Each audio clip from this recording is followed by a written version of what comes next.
In 1839, America's 8.5th president, Quentin Tremblay, would have an ingenious idea. The legacies of the presidents before him, and one that would echo throughout the halls of history for centuries to come. He would contact the Capitol's then architect, Michael Newman, for help in constructing this new project. As he would say, "This new project of ours would cement the legacies of each of our presidents and the legacies of those that have yet to be born and lead our country." The people of D.C. protested profusely against the creation of this, and Tremblay was forced to create another project. That project is a story for another day, but the plans of Newman and Tremblay would not falter through the years, as evidently it would spring up yet again in a mere 2 centuries. 2000, when Everett Newman Jr. would pass on 10 acres of land to his son Everett Newman III. According to an interview, his son was astounded by what was on the 10 acres that his father did not tell him about, for it was a collection of presidential busts somewhat scattered throughout the field. This son would later have the idea of remodeling the 10 acres and creating a park, which was then known as the Coronation Plan. It was passed on for 4 generations, and would finally be executed by the lineage at long last.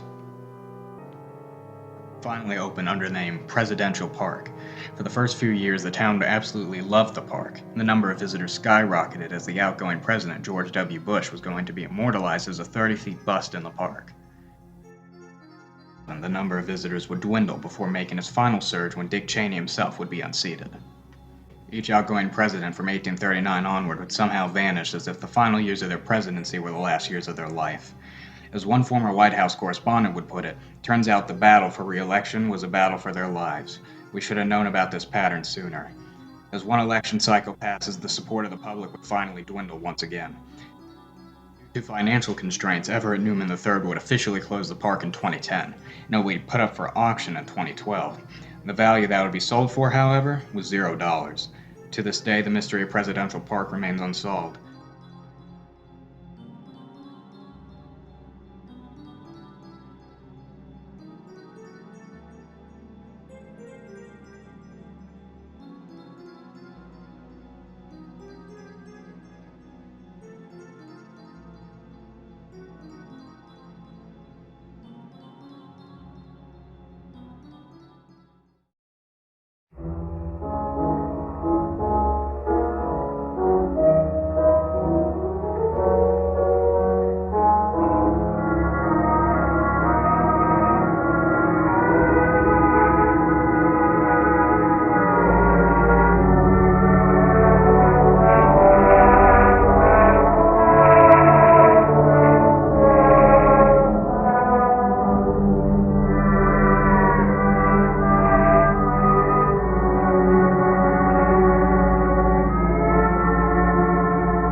На планете живых смех, боль.